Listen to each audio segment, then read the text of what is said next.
नमस्कार, good morning, सुप्रभात, जय श्री कृष्ण। दोस्तों, विद्याशक्ति एजुकेशन के ऑनलाइन प्लेटफॉर्म पर आप सभी दोस्तों का एक बार फिर से हार्दिक स्वागत और अभिनंदन है। दोस्तों, आज अपन पढ़ेंगे दोस्तों गोलीय दर्पण से परावर्तन के नियम।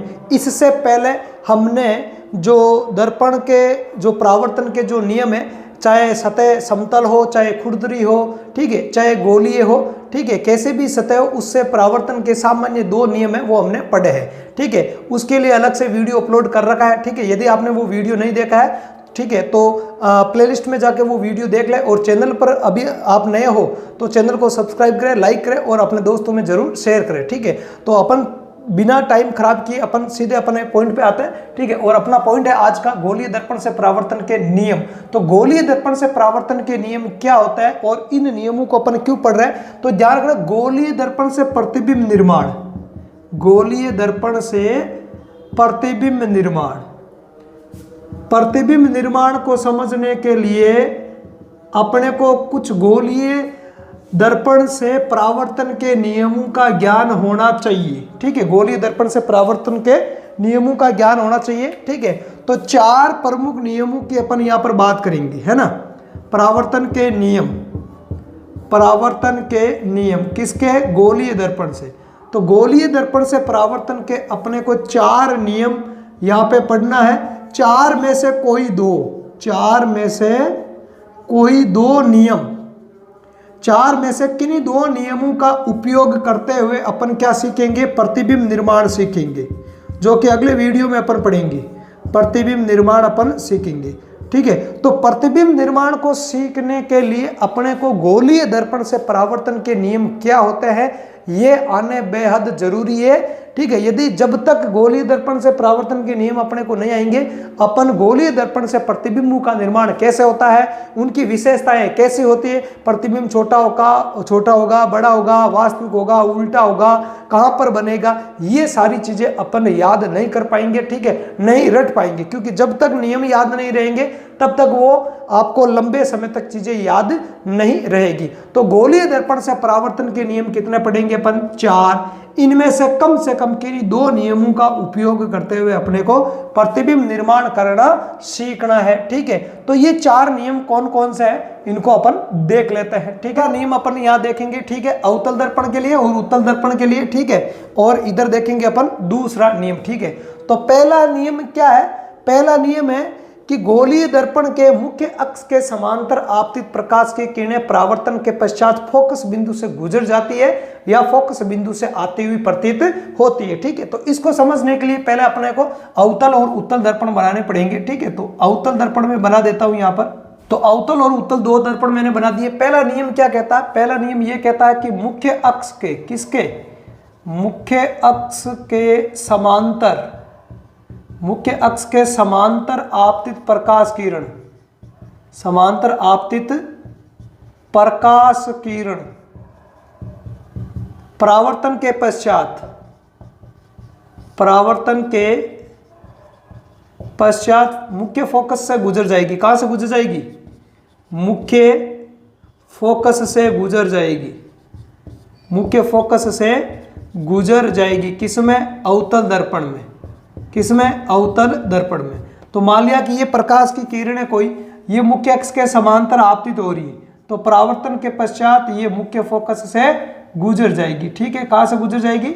मुख्य फोकस से ये प्रकाश की किरण है वो गुजर जाएगी। ठीक है, इस प्रकार मुख्य फोकस से गुजर जाएगी। ठीक है, उत्तल दर्पण में अपन बात करें तो मुख्य अक्ष के समांतर आपतित प्रकाश की किरण परावर्तन के पश्चात उत्तल दर्पण से क्या होती है? फैलती है, लेकिन ये मुख्य फोकस से आती हुई प्रतीत होती है। यहां से अपन इस प्रकाश की किरण को देखेंगे तो ये प्रकाश की किरण अपने को मुख्य फोकस से आती हुई प्रतीत होती है।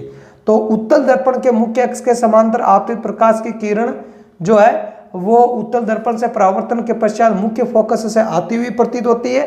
ठीक है, और अवतल दर्पण में मुख्य अक्ष के समांतर आपतित प्रकाश की किरण परावर्तन के पश्चात मुख्य फोकस से गुजर जाती है। ठीक है, दूसरे नियम की अपन बात करते हैं। ठीक है, तो दूसरे नियम के लिए ये मैं दर्पण बना देता हूं, अवतल दर्पण इधर।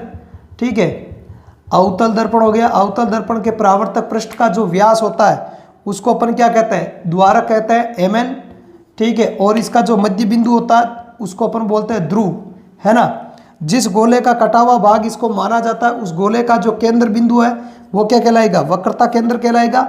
और परावर्तन के पश्चात प्रकाश की किरणें जहाँ पे मिलती है वो कहलाता है इसका फोकस कहलाता है। क्या कहलाता है, फोकस कहलाता है। ऐसे ही इधर मैं उत्तल दर्पण बना दूं, ठीक है। तो ये हो गया आपके उत्तल दर्पण। परावर्तक पृष्ठ का जो व्यास है वो व्यास क्या कहलाएगा, द्वारक कहलाएगा। और इसको अपन किससे दर्शाते हैं, एम एन से दर्शाते हैं। किससे दर्शाते हैं, एम और एन से दर्शाते हैं, ठीक है। परावर्तक पृष्ठ का जो मध्य बिंदु है वो क्या कहलाएगा, ध्रुव कहलाएगा। क्या कहलाएगा, ध्रुव कहलाएगा। इसको पी से दर्शाते हैं। गोले को जिस गोले का कटा हुआ भाग मानते हैं उसका जो केंद्र बिंदु होता है वो क्या हो जाएगा, वक्रता केंद्र। और प्रकाश की किरणें जहाँ मिलती हुई प्रतीत होती है उसको क्या बोलते हैं अपन, फोकस बोलते हैं। उसको क्या बोलते हैं, फोकस बोलते हैं। ये सारी जो शब्दावली है इसके लिए मैंने अलग से वीडियो बना रखा है, ठीक है। प्लेलिस्ट में जाके आप अवतल और उत्तल दर्पण से संबंधित जो प्रमुख शब्द है, ठीक है, वक्रता केंद्र है, वक्रता त्रिज्या है, फोकस दूरी है, मुख्य फोकस है, मुख्य अक्ष है, द्वारक है, ध्रुव है, ठीक है। तो ये सब पारिभाषिक शब्द है, एक अलग से वीडियो में समझा रखा है। तो उस वीडियो को आप वहां जाकर देख लें। और यदि आपने अभी तक चैनल को सब्सक्राइब नहीं किया तो पहले आप चैनल को सब्सक्राइब करें, लाइक करें, ठीक है। और बेल वाले आइकन को जरूर प्रेस कर लें ताकि कोई भी मैं वीडियो अपलोड करूं उसका नोटिफिकेशन आपको हाथों हाथ मिल जाए, ठीक है। तो अपन बात कर रहे हैं दूसरे नियम की। तो दूसरा नियम क्या कहता है, दूसरा नियम ये कहता है कि इसका उल्टा है, जस्ट अपोजिट।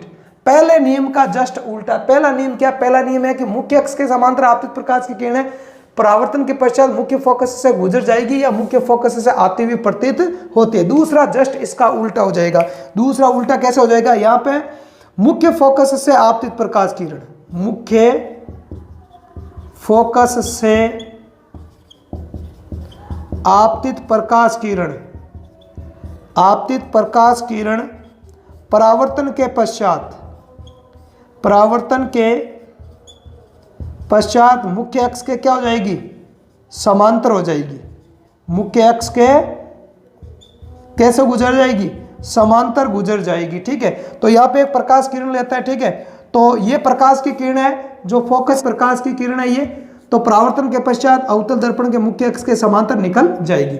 और इधर क्या हो जाएगा, इधर हो जाएगा कि फोकस की तरफ आपतित प्रकाश किरण, फोकस की तरफ आपतित प्रकाश किरण, आपतित प्रकाश किरण परावर्तन के पश्चात, परावर्तन के पश्चात मुख्य अक्ष के समांतर निकल जाएगी, मुख्य अक्ष के समांतर गुजर जाएगी, समांतर गुजर जाएगी। आगे बात समझ में, ठीक है। तो देखते हैं अपन इसको। तो किसकी तरफ आपतित प्रकाश की किरण, मुख्य फोकस की तरफ, ठीक है। ये रहा मुख्य फोकस, इसकी तरफ कोई प्रकाश की किरण आपतित है, ठीक है। इसकी तरफ कोई प्रकाश की किरण आपतित है, बीच में क्या गया, दर्पण, तो ये यहीं से क्या हो जाएगी, परावर्तित हो जाएगी और मुख्य अक्ष के समांतर गुजर जाएगी। किसके, मुख्य अक्ष के समांतर गुजर जाएगी। तो ये है परावर्तन के दो नियम, अवतल और उत्तल दोनों ही दर्पणों में। इन दोनों नियमों को मैंने अलग अलग प्रकार से समझा दिया है विद डायग्राम, ठीक है। अब एक बार इनका फटाफट से इनको नोट्स के रूप में लिख देते हैं ताकि आप इसका स्क्रीनशॉट ले लेना। गोलीय दर्पण से परावर्तन के दो नियम है, दोनों नियम यहाँ पे लिख दिए गए, ठीक है। एक बार इनका स्क्रीनशॉट ले लो, फिर फटाफट से इनको अपन समझते हैं। ओके, तो गोलीय दर्पण से परावर्तन का पहला नियम है कि गोलीय दर्पण के मुख्य अक्ष के समांतर आपतित प्रकाश की किरण दर्पण से परावर्तन के पश्चात मुख्य फोकस से गुजर जाएगी। अवतल दर्पण में ऐसा होगा, ठीक है। मुख्य अक्ष के समांतर आपतित प्रकाश की किरण परावर्तन के पश्चात मुख्य फोकस से गुजर जाएगी अवतल दर्पण में। अथवा उत्तल दर्पण की बात करें तो अथवा परावर्तन के पश्चात मुख्य फोकस से आते हुए प्रतीत होती है, किसमें, उत्तल दर्पण में। ये मुख्य अक्ष के समांतर आपतित प्रकाश की किरण है, परावर्तन के पश्चात ये इस प्रकार से अपसारित हो जाएगी, फैल जाएगी। लेकिन इस प्रकाश की किरण को अपन यहाँ से देखेंगे तो ये मुख्य फोकस से हमें यहाँ से आती हुई प्रतीत होती है, ठीक है। तो ये हो गया पहला रूल, ठीक है। दूसरे रूल की अपन बात करें, दूसरा रूल है कि गोलीय दर्पण के मुख्य फोकस से आपतित प्रकाश की किरण, अब की बार इसका जस्ट उल्टा है। उसमें मुख्य अक्ष के समांतर आ रही थी और फोकस से गुजर रही थी, इसमें फोकस से आपतित होती है अवतल दर्पण में, ठीक है। अथवा मुख्य फोकस की तरफ आपतित प्रकाश की किरण किसमें, उत्तल दर्पण में, परावर्तन के पश्चात है वो मुख्य अक्ष के समांतर गुजर जाएगी। ठीक है, ठीक है। तो अवतल दर्पण में मुख्य फोकस से आपतित प्रकाश की किरण परावर्तन के पश्चात मुख्य अक्ष के समांतर गुजर जाएगी। ठीक है, और उत्तल दर्पण में मुख्य फोकस की तरफ, है ना, ये रहा मुख्य फोकस, ये प्रकाश की किरण उसकी तरफ जा रही है, लेकिन बीच में दर्पण आ गया तो क्या हो गया, परावर्तन हो गया। ठीक है, और परावर्तन कैसा होगा, मुख्य अक्ष के समांतर होगा। तो इस प्रकार से ये परावर्तन के दो नियम हो गए। ठीक है, अब अपन देखते हैं प्रकाश के परावर्तन का तीसरा और चौथा नियम, रूल नंबर 3। ठीक है, और रूल नंबर 4। ठीक है, तो तीसरा रूल और चौथा रूल क्या कहता है, तो इसके लिए अपने को पहले दर्पण बनाने पड़ेंगे। ठीक है, तो अवतल दर्पण में बना देता हूं इधर तीसरे रूल के लिए। ठीक है, ये अवतल दर्पण हो गया। ठीक है, अवतल दर्पण के परावर्तक पृष्ठ का व्यास क्या कहलाएगा, द्वारक, इसको mn से दर्शाते हैं। परावर्तक पृष्ठ का मध्य बिंदु क्या कहलाएगा, ध्रुव कहलाएगा। जिस गोले का कटा हुआ भाग मानते हैं उस गोले का केंद्र क्या कहलाएगा, वक्रता केंद्र। जहां पे प्रकाश की किरणें परावर्तन के पश्चात मिलती है वो क्या हो जाएगा, फोकस। ठीक है, इसी प्रकार उत्तल दर्पण बना देते हैं इधर। ठीक है, तो ये हो गया आपके उत्तल दर्पण। तीसरा नियम क्या कहता है कि यदि गोलीय दर्पण के ध्रुव पर आपतित प्रकाश की किरण है, किस पर, ध्रुव पर, ध्रुव पर आपतित प्रकाश की किरण होती है, तो वो परावर्तन के पश्चात उसी कोण के साथ में परावर्तित हो जाती है जितना कोण वो आपतित प्रकाश किरण मुख्य अक्ष के साथ में बनाती है। ठीक है, इसको इधर देखो ध्यान से, ये हो गया मुख्य अक्ष। ठीक है, ये हो गया मुख्य अक्ष हो गया। अब यदि कोई प्रकाश की किरण इस प्रकार दर्पण के ध्रुव पर आपतित हो रही है, कहां आपतित हो रही है, दर्पण के ध्रुव पर आपतित हो रही है, तो दर्पण के मुख्य अक्ष और इस आपतित प्रकाश की किरण के बीच में कितना कोण बन रहा, उसी कोण के साथ में ये यहां से क्या हो जाएगी, परावर्तित हो जाएगी। तो ये तो हो गया कोण, आपतन कोण हो गया, और ये हो गया परावर्तन कोण, जो कि बराबर होता है। और ये हमने परावर्तन के नियमों में पहले भी पढ़ा था। परावर्तन के जो नियम होता है वो चाहे सतह कैसी हो, खुरदरी हो, गोलीय हो या समतल हो, परावर्तन के नियम कभी भी चेंज नहीं होते हैं। ठीक है, और दो परावर्तन के नियम हमने पहले भी पढ़े थे। ठीक है, तो यदि ध्रुव पे आपतित प्रकाश की किरण है तो वो उसी कोण के साथ में परावर्तित हो जाती है जितना कोण आपतित प्रकाश किरण और मुख्य अक्ष के बीच में बन रहा है। तो यहाँ मुख्य अक्ष किसका काम करता है, अभिलंब का काम करता है। किसका काम करेगा, यहाँ मुख्य अक्ष अभिलंब का काम करता है। ठीक है, तो यहाँ आपतन कोण और परावर्तन कोण बराबर हो जाएगा। सेम ऐसे ही इधर ही हो जाएगा। ठीक है, ध्रुव पे आपतित प्रकाश की किरण है वो परावर्तन के पश्चात उसी कोण के साथ में परावर्तित हो जाएगी। ठीक है, तो यहाँ पे ये कोण आपतन कोण और ये कोण परावर्तन कोण हो जाएगा। ठीक है, आगे बात सुन। तो ये है तीसरा नियम। ठीक है, अब बात करें अपन चौथे नियम की। तो चौथा नियम क्या कहता है कि चौथा नियम ये कहता है कि दर्पण के वक्रता केंद्र C से आपतित प्रकाश किरण परावर्तन के पश्चात उसी पथ पर पुनः लौट जाती है। ये तो अवतल दर्पण के लिए हो गया। अब उत्तल दर्पण में क्या हो जाएगा, उत्तल दर्पण में हो जाएगा वक्रता केंद्र की तरफ। ठीक है, ये तीसरा रूल है, इधर चौथा। ठीक है, तो वक्रता केंद्र की तरफ है ना, वक्रता केंद्र की तरफ आपतित प्रकाश किरण परावर्तन के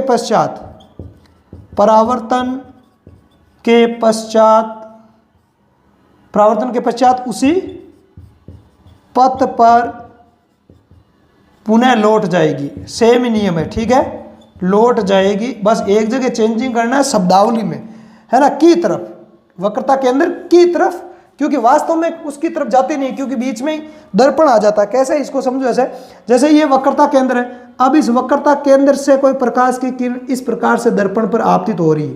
ठीक है, इस प्रकार से दर्पण पर आपतित हो रही है, तो परावर्तन के पश्चात ये पुनः इसी दिशा में लौट जाएगी। आगे बात समझ, इधर देखे तो वक्रता केंद्र की तरफ, वक्रता केंद्र यहां रह गया, इसमें तो वक्रता केंद्र वास्तव में होता है, ध्यान रखना।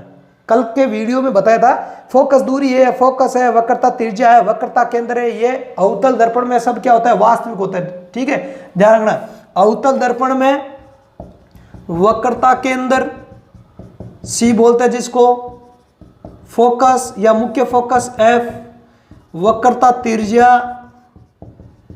त्रिज्या जिसको कैपिटल आर से दर्शाएंगे, और फोकस दूरी जिसको अपन स्मॉल एफ से दर्शाएंगे। ये जो चारों जो चीजें होती है वो अवतल दर्पण में क्या होती है, वास्तविक होता है। क्या होता है, वास्तविक होता है, ठीक है। जबकि उत्तल दर्पण में ये चीजें क्या होती है, आभासी होती है, ठीक है, क्योंकि दर्पण के पीछे स्थित होती है। देख लो, फोकस इधर है, वक्रता केंद्र भी इधर है, ठीक है, जबकि दर्पण की सतह है वो इधर सामने की तरफ रहेगी, तो ये पीछे रहेगी, ठीक है। तो फोकस दूरी और वक्रता त्रिज्या ये भी पीछे की तरफ ही रहेगी, तो ये आभासी होता है, ठीक है। कई बार कंपटीशन एग्जाम में इनके फोकस दूरी और इनसे संबंधित कथन पूछ लिए जाते हैं कि अवतल दर्पण का फोकस होता है, सामने होता है, पीछे होता है, आभासी होता है, ठीक है, वास्तविक होता है, कैसा होता है। इनसे बहुत सारे क्वेश्चन बनता है। क्वेश्चन का जब अपन अलग से वीडियो देखेंगे तो उनमें ट्रायल बेस पे ऐसे क्वेश्चन में लूंगा, ठीक है, जो कंपटीशन एग्जाम में आए हुए भी है और आने के भी पूरे चांस होते हैं, ठीक है। तो यहाँ पर अपन चौथे नियम की बात कर रहे थे उत्तल दर्पण के लिए। तो मुख्य फोकस की तरफ आपतित प्रकाश किरण, सॉरी वक्रता केंद्र की तरफ, मान लिया ये प्रकाश की किरणें और इधर जा रही है, ठीक है, इधर ये किसकी तरफ जाती हुई प्रतीत हो रही है, ये जाती हुई प्रतीत हो रही है वक्रता केंद्र की तरफ, पर बीच में क्या आ गया, दर्पण आ गया, तो यहीं से इसका क्या हो जाएगा, परावर्तन हो जाएगा। यहीं से इसका क्या हो जाएगा, परावर्तन, और परावर्तन होगा उसी दिशा में। परावर्तन किस दिशा में होगा, उसी दिशा में होगा। तो इधर से भी आएगी तो भी सेम ही रूल होगा, ठीक है। तो इस प्रकार से ये गोलीय दर्पण से परावर्तन के 4 नियम है। एक बार मैं फटाफट इनको नियम के तौर पर हेडिंग नोट्स के रूप में लिख देता हूं, आप फटाफट उसका स्क्रीनशॉट ले लेना। तीसरा और चौथा जो रूल है दर्पण से परावर्तन का, वो क्या है, इसका एक बार फटाफट से स्क्रीनशॉट ले लो, ठीक है, फिर आप वापस इसको अपन समझते हैं, ठीक है। ओके, तो तीसरा रूल क्या कहता है कि गोलीय दर्पण के ध्रुव पर, किस पर, ध्रुव पर आपतित प्रकाश किरण उसी कोण के साथ परावर्तित हो जाती है जितना कोण आपतित प्रकाश किरण और मुख्य अक्ष के बीच में, मुख्य अक्ष यहाँ अभिलंब का कार्य करता है, मुख्य अक्ष के साथ बनाती है, ठीक है। तो देख लो कि ये प्रकाश की किरणें, आपतित प्रकाश की किरणें ध्रुव पर आपतित हो रही है, तो ध्रुव पर आपतित प्रकाश की किरण है, तो ये मुख्य अक्ष के साथ में, ये मुख्य अक्ष के साथ में ये आपतित प्रकाश किरण कितना कोण बना रही है, उसी कोण के साथ में ये परावर्तित हो जाएगी वापस, मतलब आपतन कोण और परावर्तन कोण बराबर होगा, ठीक है। सेम रूल है, वो भी यही होगा, ठीक है। यहाँ पे आपतन कोण और परावर्तन कोण है वो क्या हो जाएगा, बराबर हो जाएगा। ध्रुव पे आपतित प्रकाश की किरण उसी कोण के साथ में परावर्तित हो जाती है, ठीक है। चौथा रूल है कि गोलीय दर्पण के वक्रता केंद्र, किस पर, वक्रता केंद्र से आपतित प्रकाश किरण अवतल दर्पण में, किसमें, अवतल दर्पण में वक्रता केंद्र से आपतित प्रकाश की किरण, ये रहा वक्रता केंद्र से आपतित प्रकाश किरण अथवा वक्रता केंद्र की तरफ आपतित प्रकाश किरण, किसमें, उत्तल दर्पण में, ये प्रकाश की किरण इधर वक्रता केंद्र की तरफ आपतित हो रही है, लेकिन बीच में क्या आ गया, दर्पण आ गया, तो उसी पुनः उसी पथ पर परावर्तित हो जाती है, ठीक है। इधर से गई इसी पथ पर वापस आ गई, इधर से गई इधर इसी पथ पर वापस परावर्तित हो गई। तो ये परावर्तन के 4 नियम है। इन 4 नियमों में से किन्हीं 2 परावर्तन के नियमों का उपयोग करते हुए अपन प्रतिबिंब निर्माण सीखेंगे, जो कि अगले वीडियो में अपन पढ़ेंगे, ठीक है। इस वीडियो में इतना ही। यदि वीडियो आपको अच्छा लगा तो वीडियो को लाइक और शेयर करें और अपने दोस्तों में शेयर जरूर करें, और चैनल को अभी तक सब्सक्राइब नहीं किया तो चैनल को सब्सक्राइब कर ले। धन्यवाद।